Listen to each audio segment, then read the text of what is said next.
It's November 1st, and I am hiding out in my closet, which I have converted to try to make a sound room for the podcast. This is actually where my shoes used to hang. And I thought it would be quieter, but now there's kids running everywhere, and I don't think it's any quieter. So maybe I'll just put my clothes back in here. But anyways, my son is visiting, and so I am just going to do 2 videos. I don't have to do this in the morning so I can hang out with him. Okay? All right, here we go. How was your Halloween, by the way? Was it rad? Okay, we ready? The next moment of love. To allow oneself to be carried away by a multitude of conflicting concerns, to surrender to too many demands, to commit oneself to too many projects, to want to help everyone in everything is to succumb to violence. The frenzy of the activist neutralizes his or her work for peace. Ooh. Thomas Merton. That was profound. Merton wisely challenges us not just to slow down, but, at the heart of it, to accept our limitations. We are at best filled with the divine, but we have only 2 hands and 1 heart.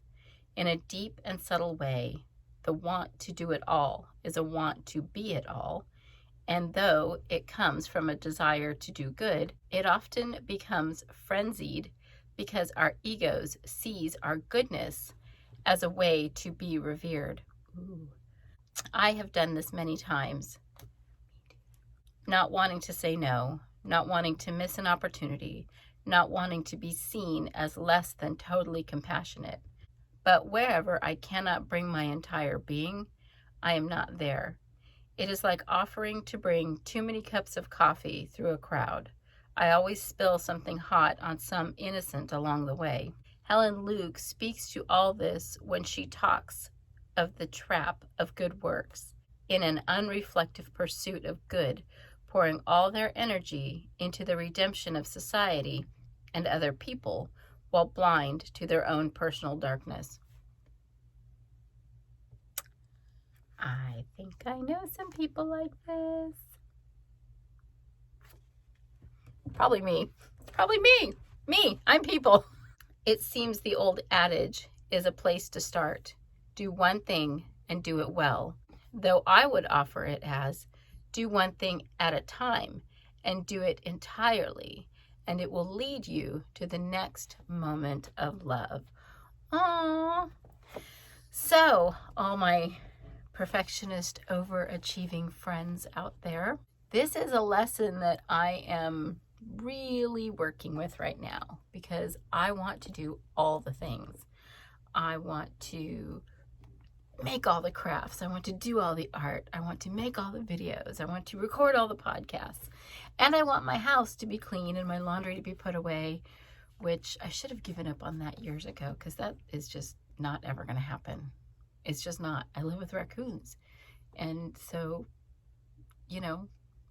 I love them and they're feral and they're my children. They're not really raccoons, just in case someone's out there like, why do you have raccoons in your house? They're not. They're my children.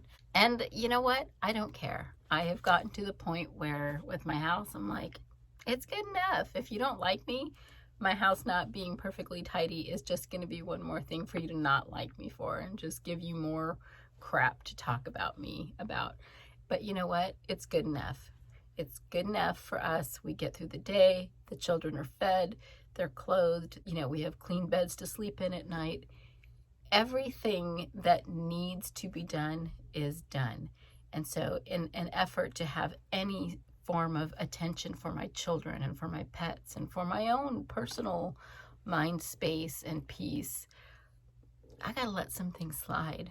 And housework is definitely one of them. Someday I will be able to afford a housekeeper and then I will have a very tidy house, but it ain't gonna be today. And I'm not willing to trade the time working with my kids and their homeschooling or working with my own personal needs in exchange for a super clean house like that. So that's one thing down.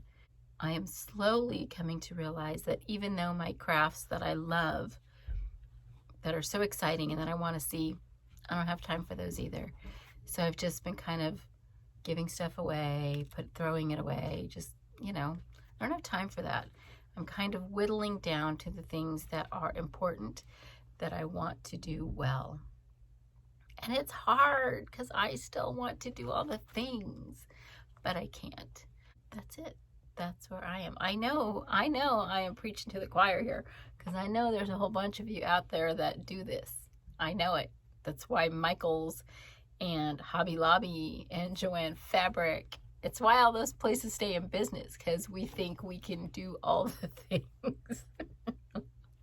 And if you're still going to try, God love you. I'm here to support you. I will cheer you on. But when you've worn out and you're exhausted and you're like, okay, screw this, I need some peace. Come on, girl. Let's have a cup of coffee and sit and chat. I'm going to record one more video for you guys. Actually, maybe two, because I really just want to hang out with my oldest son. I haven't seen him in 5 years, and it's very important to me to be able to give my attention to him, because that's real life as opposed to real life. As much as I love doing this, and as much as I love everybody who watches and sends me messages, it's a different kind of real, and real in my home is the most important real. So I love you. See you in a few minutes.